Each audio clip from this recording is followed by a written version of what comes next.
नमस्कार दोस्तों, मैं डॉक्टर श्याम प्रकाश आप सभी लोगों का अपने YouTube चैनल आज के वर्ल्ड पर हार्दिक स्वागत करता हूं। दोस्तों, हिस्ट्री ऑफ बिहार की इस ऐतिहासिक श्रृंखला में आज हम बात करेंगे पाटलिपुत्र के इतिहास एवं पुरातत्व की।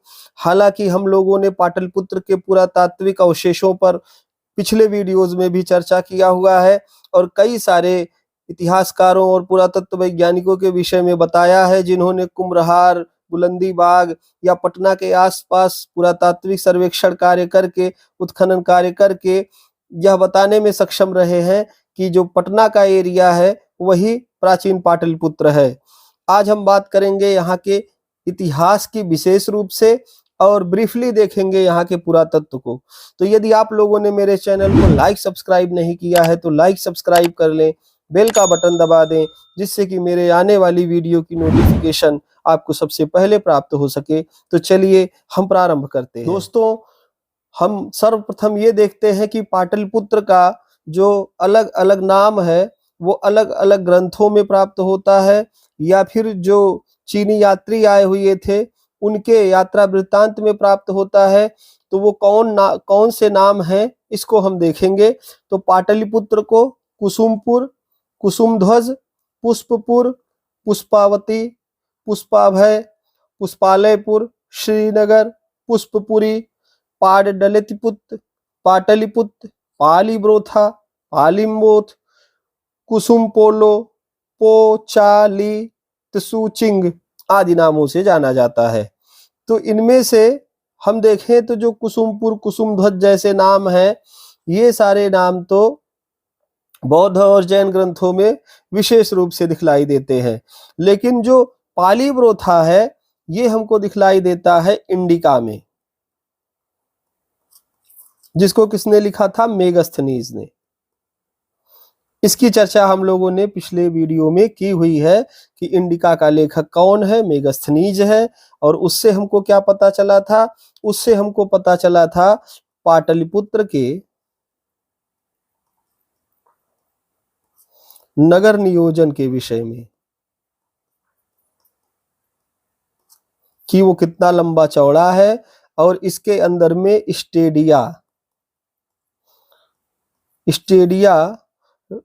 जिसको दूरी का मात्रक हम कह सकते हैं, या मील के पत्थर जिसको हम बोलते हैं,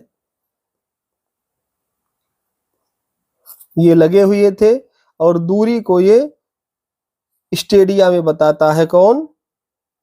मेगस्थनीज। इसके अलावा पालिम्बोथ, अब ये जो नाम दिख रहे हैं कुसुमपोलो, पोचाली, त्सुचिंग, ये नाम है चाइनीज, ये चीनी नाम है। और ये जो नाम दिखलाई देते हैं ये वेनसोंग, ये नाम जो है वेनसोंग और फाहियान के यात्रा वृत्तांत में दिखलाई देता है।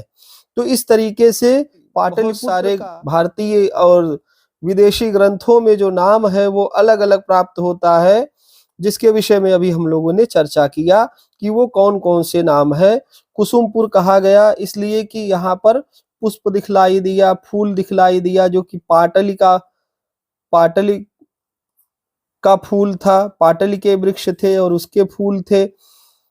इसी तरीके से पुष्पपुर है, मतलब यहाँ फूलों का क्षेत्र था, जितना भी है सब में पुष्प लगा हुआ है। इससे साफ पता चलता है कि जो पाटलिपुत्र का एरिया है वो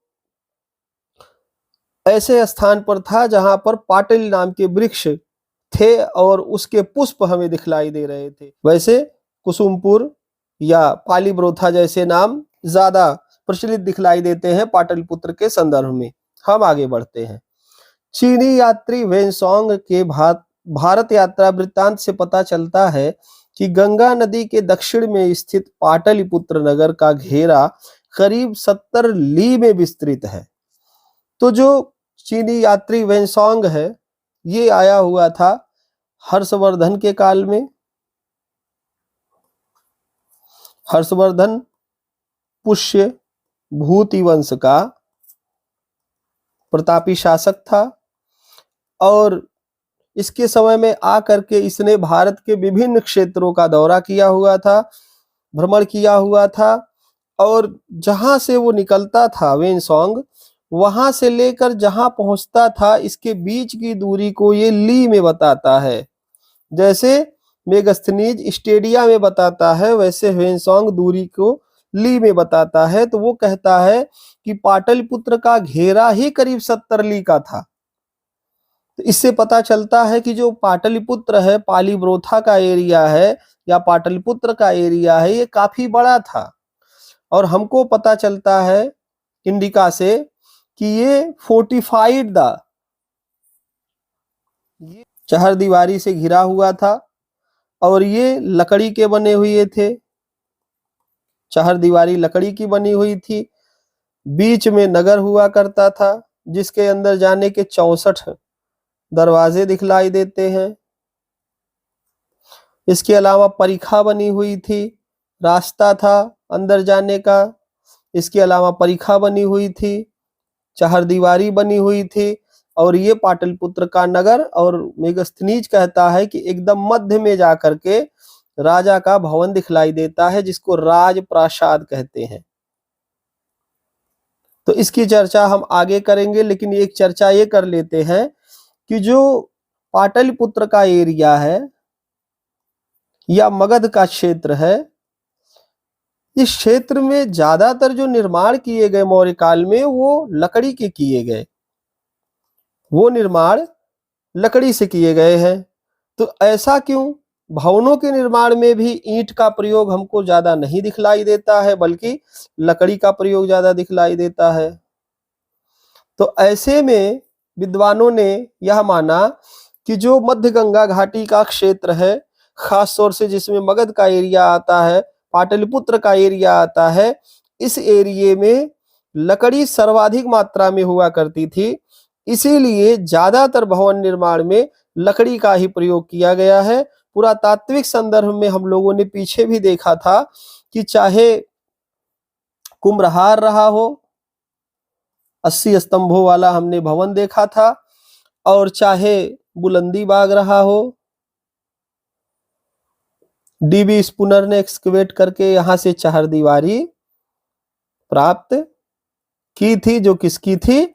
लकड़ी की बनी हुई थी, वुड की बनी हुई चहारदीवारी थी। तो इस तरीके से जो विद्वानों का मानना है कि इस क्षेत्र में लकड़ी बड़ी मात्रा में पाई जाती थी, घने जंगल पाए जाते थे, इसीलिए यहाँ पर निर्माण कार्य लकड़ी से किया गया था, ये बात सत्य प्रतीत होती है। और ह्वेनसांग ने बताया कि 70 ली के घेरे में जो है पाटलिपुत्र दिखलाई देता है। एक बौद्ध ग्रंथ है दीघ निकाय, इससे पता चलता है कि बुद्ध के काल में संभवतः पाटलिपुत्र का उतना व्यापारिक महत्व नहीं था जितना राजगृह अथवा गिरिब्रज का था। तो हम जानते हैं कि बुद्ध के समय में जो राजा था वो बिंबिसार था, उनका समकालीन बिंबिसार राजा था, और प्रसेनजित था। प्रसेनजित, बिंबिसार मगध का शासक था और प्रसेनजित कौशल का शासक था। ये दोनों आपस में वैवाहिक संबंध के माध्यम से भी एक दूसरे के रिश्तेदार थे, बंधे हुए थे। और इस क्रम में जो मगध का एरिया है और वहां की राजधानी गिरिब्रज या राजगृह है, ये एक बड़ा व्यापारिक केंद्र दिखलाई देता है। किसके समय में? बुद्ध के समय में। इसीलिए इतिहासकारों ने यह कहा कि जो दीघ निकाय है इसमें यह उल्लेख है कि पाटलिपुत्र एक छोटा मोटा व्यापारिक केंद्र था, छोटा मोटा था, जो कोस्टल एरिया में, नदी तटवर्ती क्षेत्र में, गंगा और सोन के तटवर्ती क्षेत्र में दिखलाई देता है। और यहाँ से व्यापारिक गतिविधियां की जा रही थी जल मार्ग के माध्यम से। आगे देखें तो पाटिल वृक्षों की अधिकता के कारण इस क्षेत्र को पाटलिपुत्र कहा गया। तो अभी ऊपर हम लोग चर्चा कर रहे थे कि पाटलिपुत्र नाम क्यों पड़ा, तो पाटल के वृक्ष हुआ करते थे, उसके पुष्प अधिक मात्रा में दिखलाई दे रहे थे, इसीलिए इसको पाटलिपुत्र कहा गया। इसी के समीप में एक गांव था जिसे पाटलिग्राम कहा जाता था। कालांतर में जब पाटलिपुत्र क्षेत्र का विस्तार हुआ उस समय पाटलिग्राम भी इसी में समाहित हो गया। कहने का तात्पर्य ये है कि पाटलिपुत्र पहले छोटा सा एरिया एक ग्राम के रूप में था। जैसे एक गंगा नदी बह रही है, गंगा नदी के एक किनारे पर पाटलिग्राम है, पाटलिग्राम है। और जब धीरे धीरे करके यहाँ पर जो व्यापारिक गतिविधियां चल रही हैं, व्यापारिक गतिविधियां जो चल रही हैं, इसके चलते क्या हुआ कि इस पाटलिग्राम का विस्तार हुआ और धीरे धीरे करके ये जो पाटलिग्राम है ये धीरे धीरे करके आकार में बड़ा होता चला गया और अब एक बड़े एरिए में पाटलिपुत्र पहुंच गया और ये एक बड़ा व्यापारिक केंद्र बन गया। तो बाद में चल करके जो पाटलिपुत्र है वो जल मार्ग से व्यापार करने के लिए महत्वपूर्ण था। एक प्रकार से जल से घिरा हुआ एरिया था, इसीलिए किसी आक्रांता का भी डर नहीं था और सेफ स्थान था। इसीलिए बाद में चल करके उदाइन ने अपनी राजधानी परिवर्तित कर ली थी, वो हम आगे अभी देखेंगे।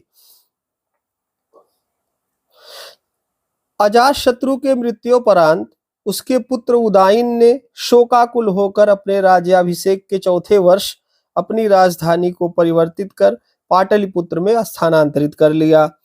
तो हम क्या देखते हैं कि जो अजातशत्रु है ये कौन है? ये हर्यक वंश का प्रतापी शासक है और बिंबिसार का पुत्र है, बिंबिसार का पुत्र है। कौन? अजातशत्रु। मैंने इसी चैनल पर अजातशत्रु, बिंबिसार, उदाइन नाम से ही अलग अलग वीडियो बना रखा है और वो मगध के उत्कर्ष के अंतर्गत अपलोड है। आप जा करके उसको विधिवत तरीके से देख लीजिए तो आप अजातशत्रु, बिंबिसार जैसे राजाओं को विधिवत तरीके से समझ जाएंगे।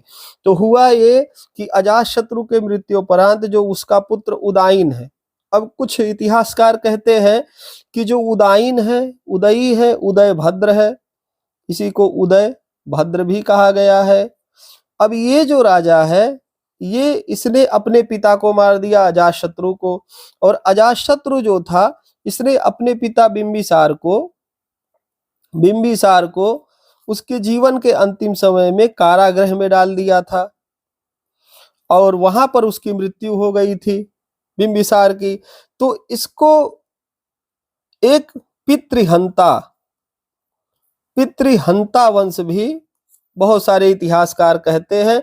हालांकि सत्ता को लेकर के लड़ाइयां हमेशा से होती रही हैं, तो कहीं ना कहीं यह मान सकते हैं कि उदाइन ने हो सकता है अजातशत्रु को मार दिया हो, लेकिन यदि उसने मार भी दिया हो तब भी वो शोकाकुल हो गया और अपने राज्याभिषेक के चौथे वर्ष उसने अपनी राजधानी को वहां स्थानांतरित कर लिया जहां पर एक प्रकार से दो नदियों के बीच का एरिया था और वो था पाटलिपुत्र। और ये पाटलिपुत्र सेफ था। दूसरी बात ये है कि जो अजातशत्रु है इसने बहुत सारी दुश्मनी मोल ले ली थी, शत्रुता मोल ले ली थी, जिसमें से लिच्छवी जो है वो प्रमुख है, लिच्छवी। इसके अलावा कौशल का एरिया प्रमुख है। इसके अलावा और जो आसपास के मगध के एरिए थे वो सब इसके दुश्मन बन बैठे थे। इस कारण से भी उदाइन ने अपनी राजधानी को पाटलिपुत्र में स्थानांतरित कर लिया था। यह स्थान गंगा और सोन नदियों से आवेशित था, जिस कारण से बाह्य आक्रमण से सुरक्षा था। कालांतर में यह व्यापार वाणिज्य का प्रमुख केंद्र बना। तो हम देखते हैं कि जो पाटलिपुत्र है ये दो नदियों से आवेशित है। एक का नाम है गंगा और दूसरे का नाम है सोन। दो नदियां हैं, बीच में पाटलिपुत्र दिखलाई देता है, घिरा हुआ दोनों नदियों से। और मैंने अभी थोड़ी देर पहले ही बताया कि ये जो क्षेत्र था ये व्यापारिक केंद्र के रूप में उभर करके आया और जो पाटलिग्राम था उसका धीरे धीरे विस्तार होता गया और वो एक बड़ा स्वरूप लेता गया। तो जो कभी पाटलिग्राम इतना छोटा सा था व्यापारिक केंद्र, अब उसका कलेवर इतना बड़ा हो चुका था। इसलिए ये एक उपयुक्त स्थान था जहां लेकर के उदयीन, उदयभद्र या उदयी आ जाता है अपनी राजधानी को। अजातशत्रु के समय मगध और वज्जी गणराज्य के मध्य होने वाले पहाड़ी रास्ते पर लगने वाले कर के कारण अजातशत्रु ने पाटलिग्राम के दक्षिण में एक किले का निर्माण करवाया, जिसे मगध और वज्जी गणराज्य की सीमा माना जाता था। इतिहासकारों ने यह बताया कि अजातशत्रु के समय में जो पहाड़ी रास्ते पड़ रहे थे, किसमें, मगध में और वज्जी संघ के मध्य में, इस पर जो टैक्स लगाया जा रहा था, जो कर लगाया जा रहा था, इसके कारण अजातशत्रु ने पाटलिग्राम के दक्षिणी भाग में एक किले का निर्माण करवाया था और यही मगध और वज्जी गणराज्य की सीमा माना जाता था। तो मगध और वज्जी गणराज्य की सीमा यदि हम देखें कि पाटलिपुत्र तक, या ये कहें कि मगध और वज्जी के बीच में कहां तक आती थी, तो वो हमको दिखलाई देती है पाटलिग्राम का दक्षिणी क्षेत्र, जहां पर एक किले का निर्माण करवाया गया था अजातशत्रु के द्वारा। बौद्ध ग्रंथों में पाटलिग्राम को नगर, राजधानी एवं पुटभेदन कहा गया है। अब यहाँ पर एक टर्म आया है पुटभेदन, तो हमको इसके बारे में समझना चाहिए कि पुटभेदन क्या होता है। तो विधिवत तरीके से समझें। पाटलिपुत्र एक व्यापारिक केंद्र था और यहां पर सीलबंद गट्ठर, सामान के गट्ठर आते थे और इन गट्ठरों पर जो सील लगा हुआ था, इन सीलों को तोड़ दिया जाता था।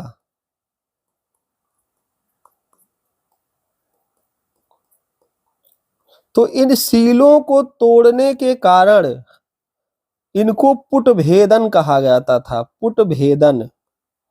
तो ये काम चूंकि पाटलिपुत्र में ही किया जाता था, क्योंकि वहीं से व्यापार करना था, इसलिए इसको पुटभेदन कहते कहते लोगों ने पाटलिपुत्र को ही पुटभेदन कहना शुरू कर दिया, जिसका उल्लेख हमको बौद्ध ग्रंथों में दिखलाई देता है।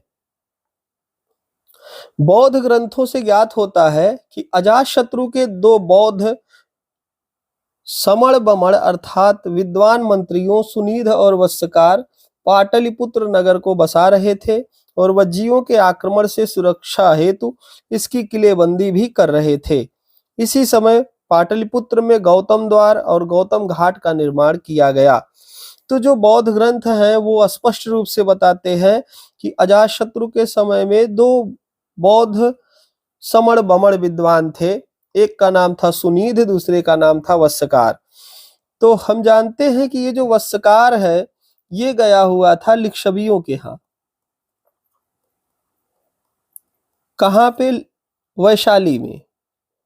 और इसने क्या किया कि जो गणराज्य था, 8 गणों का संघ वज्जी, इसमें वत्सकार ने क्या किया, फूट डाल दिया।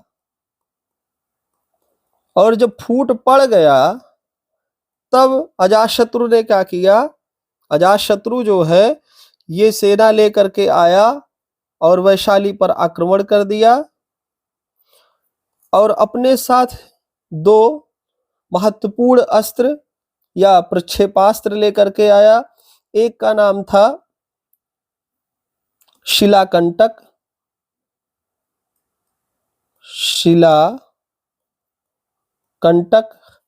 और दूसरे का नाम था रथमूसल। ये 2 प्रकार के प्रक्षेपास्त्र थे, लड़ाई के हथियार थे, जिसको लेकर अजातशत्रु आता है और वत्सकार की सहायता से वैशाली को तहस नहस कर देता है। और ये वज्जी संघ का एक भाग था वैशाली, और 8 गणों से मिलकर के वज्जी संघ बना हुआ था। तो हम देखते हैं कि जो सुनीध और वत्सकार थे, ये लोग मिल करके पाटलिपुत्र नगर का विस्तार कर रहे थे और ये लोग किलेबंदी भी कर रहे थे। तो किलेबंदी किससे हो रही थी? लकड़ी से हो रही थी, जिसके एविडेंस कहाँ से मिले? बुलंदी बाग से। बुलंदी बाग कहाँ है? पटना में है। तो इस तरीके से देखें तो जो पाटलिपुत्र का एरिया है वो आज का पटना वाला एरिया ही दिखलाई देता है। और इन्हीं दोनों विद्वानों द्वारा क्या किया गया था? पाटलिपुत्र में गौतम द्वार और गौतम घाट का निर्माण किया गया था। तो जो गौतम द्वार और गौतम घाट है उसका निर्माण किया था सुनिध और वत्सकार ने। कहाँ? पाटलिपुत्र में। बौद्ध ग्रंथों से पता चलता है कि बुद्ध के ही काल में कुक्कट नामक एक श्रेष्ठी द्वारा पाटलिपुत्र में कुक्कुटाराम विहार का निर्माण कराया गया था।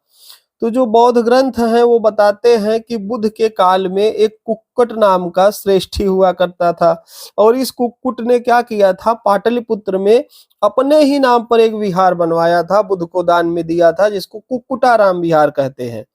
इस कुक्कुटाराम विहार में क्या हुआ कि जब बुद्ध का महापरिनिर्वाण हुआ उसके पश्चात जो उदयन है, हम देखते हैं कि अजातशत्रु के बाद राजधानी परिवर्तित करके उदयन राजगृह से अपनी राजधानी कहाँ लाता है? पाटलिपुत्र लाता है। वैसे ये राजगृह से नहीं, नया राजगृह से लाता है, क्योंकि जो अजातशत्रु है उसने नए राजगृह को अपनी राजधानी बनाया था। तो यहाँ से ये अपनी राजधानी पाटलिपुत्र लाता है और यहाँ पर एक घोटमुख नाम का बौद्ध बमण भिक्षु होता है, उसको कहता है कि एक सभागृह का निर्माण करिए और उस सभागृह को बाद में चल करके घोटमुखी सभागृह कहा जाने लगा। एक प्रकार का आर्कियोलॉजिकल एविडेंस हो सकता है यदि इसको पाटलिपुत्र के क्षेत्र में ढूंढा जाए तो। पाटलिपुत्र से व्यापारिक मार्ग गांधार की राजधानी तक्षशिला से लेकर इंद्रप्रस्थ, जिसका एरिया कहाँ दिखलाई देता है? दिल्ली, वेरेंजा, सोरे, कान्यकुब्ज जिसको कन्नौज कहते हैं, कन्नौज, महोदय भी बोलते थे इसे, महोदयपुर, महोदय नगर, प्रयाग, इलाहाबाद वाला एरिया, प्रयागराज का क्षेत्र, वाराणसी, काशी वाला एरिया, राजगृह, श्रावस्ती, ताम्रलिप्ति, ये एरिया पड़ेगा बंगाल में, बंगाल वाला एरिया। तो हम देखते हैं कि तक्षशिला से लेकर के बंगाल तक के क्षेत्र तक जो एक मार्ग जा रहा था उसके मध्य में पाटलिपुत्र भी पड़ता था, जो कि एक महत्वपूर्ण व्यापारिक केंद्र बन चुका था धीरे धीरे करके, क्योंकि यहाँ पर अब एडमिनिस्ट्रेशन का सारा काम होना शुरू हो गया था, जिस कारण से बड़े लेवल के व्यापारी पाटलिपुत्र में आने लगे थे और वो बहुत सारा व्यापारिक सामान भी लाने लगे थे और वहां पुटभेदन भी किया जा रहा था, सील तोड़े जा रहे थे और फिर एक रिकॉर्ड रखा जा रहा था और व्यापारिक गतिविधियां की जा रही थी। इस तरीके से हम देखें तो जो पाटलिपुत्र है वो महत्वपूर्ण एक मार्ग पर पड़ता है, जो कहाँ से निकलता था? तक्षशिला से निकल करके दिल्ली, इंद्रप्रस्थ, कन्नौज के रास्ते होते हुए वाराणसी, फिर राजगृह, ऐसे होते हुए वो ताम्रलिप्ति तक जाता था। महावंश जो कि सिंहली बौद्ध ग्रंथ है, महावंश क्या है? सिंहली बौद्ध ग्रंथ है।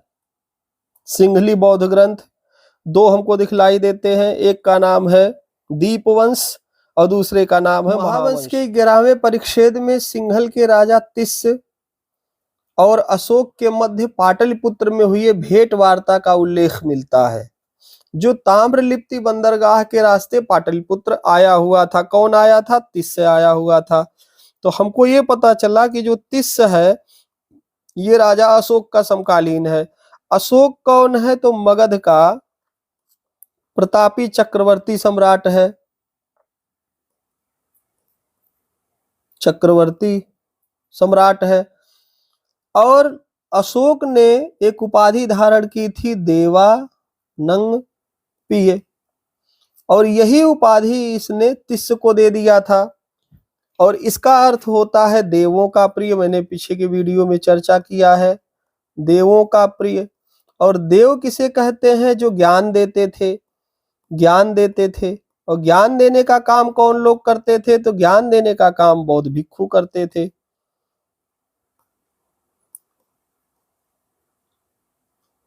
तो ये जो बौद्ध भिक्षु हैं, इन्हीं को ये देव कहते थे। और जो स्त्रियां हुआ करती थी, उनको देवी कहा जाता था। ये चर्चा हम पीछे के वीडियो में विस्तृत कर चुके हैं, बार बार चर्चा करना समीचीन नहीं प्रतीत होता। तो राजा तिस्य जो है, ताम्रलिप्ति बंदरगाह के माध्यम से पाटलिपुत्र आया और अशोक से मिला हुआ था, जिसका उल्लेख हमको महावंश के 11वें परिच्छेद से मिल जाता है। जैन साहित्य कुवलय माला में व्यापारियों द्वारा उज्जैनी से पाटलिपुत्र तथा पाटलिपुत्र से कौशाम्बी और कौशल से पाटलिपुत्र आने जाने के संदर्भ प्राप्त होते हैं, जो पाटलिपुत्र के भव्य व्यापारिक नगर होने की तरफ संकेत करते हैं। तो बौद्ध ग्रंथ तो थे ही थे, जैन ग्रंथ कुवलय माला भी बहुत सारे व्यापारियों का उल्लेख करता है, जो पाटलिपुत्र से कौशाम्बी आते जाते रहते थे। और इस तरीके से पाटलिपुत्र एक भव्य व्यापारिक नगर था, इस विषय में हमको सूचना प्राप्त होती है जैन ग्रंथ कुवलय माला से। इस नगर में कई महत्वपूर्ण व्यापारी, अब देखिए कि इस नगर में कुछ महत्वपूर्ण व्यापारी रहते थे, जिनके नामों का उल्लेख भी प्राप्त होता है। धड़ नाम के एक व्यापारी हैं, सारग दत्त नाम के व्यापारी हैं। इस तरीके के अत्यंत धनवान व्यापारी, जिसको श्रेष्ठी बोलते थे उस समय, वो दिखलाई देते हैं और बड़े लेवल पे ये व्यापार कर रहे थे। कई सारे देशों से इनका व्यापार चल रहा था। जैन ग्रंथ आवश्यक चूर्ण में मौर्य शासक चंद्रगुप्त मौर्य के समय अकाल का उल्लेख प्राप्त होता है। तो कहा जाता है चंद्रगुप्त मौर्य के जो अंतिम समय में क्या हुआ था, अकाल पड़ गया था, और इसकी सूचना हमको जैन ग्रंथ आवश्यक चूर्ण से प्राप्त होती है। ये तो हुआ साहित्यिक स्रोतों के माध्यम से पाटलिपुत्र को समझने का एक छोटा सा प्रयास। अब बहुत ब्रीफली देखते हैं पुरातात्विक साक्ष्यों को, हालांकि इस पर चर्चा कई बार हम लोग कर चुके हैं, यहाँ बहुत शॉर्ट में देखने का प्रयास करेंगे। तो अशोक के काल में पाटलिपुत्र नगर एक प्रमुख व्यापारिक केंद्र था। हमने इस बात की चर्चा कर ली कि अशोक के समय में जो पाटलिपुत्र है वो बहुत बड़ा व्यापारिक केंद्र हुआ करता था। इस नगर में अनेक बौद्ध स्तूप, महाविहार अथवा संघाराम सहित बौद्ध भिक्षुओं के अशोकाराम विहार का निर्माण कराया गया था। तो जो पाटलिपुत्र नगर था उसके अंदर में क्या थे, तो बहुत सारे बौद्ध स्तूप थे, जैन स्तूप भी थे, इवन जैन स्तूप भी थे। ऐसे उल्लेख मिलते हैं कि बौद्ध स्तूप और जैन स्तूप दोनों थे। इसके अलावा संघाराम, जो बड़े बड़े महाविहार थे, बौद्ध महाविहार थे। इसके अलावा बौद्ध भिक्षुओं के लिए अशोकाराम विहार जैसे महत्वपूर्ण विहारों का निर्माण करवाया गया था। इसी अशोकाराम विहार में तृतीय बौद्ध संगीति का आयोजन पाटलिपुत्र में किया गया था। इसके पुरातात्विक प्रमाण कुम्हरार के उत्खनन से प्राप्त हुए हैं। तो हम देखते हैं कि जो कुम्हरार का एरिया है, यहाँ पर जब विद्वान एक्सकेवेट कर रहे थे, चाहे वो वेडल रहे हो, चाहे वो डीबी स्पूनर रहे हो, चाहे पटना विश्वविद्यालय के पुरातत्व वैज्ञानिक रहे हो, चाहे काशी प्रसाद जायसवाल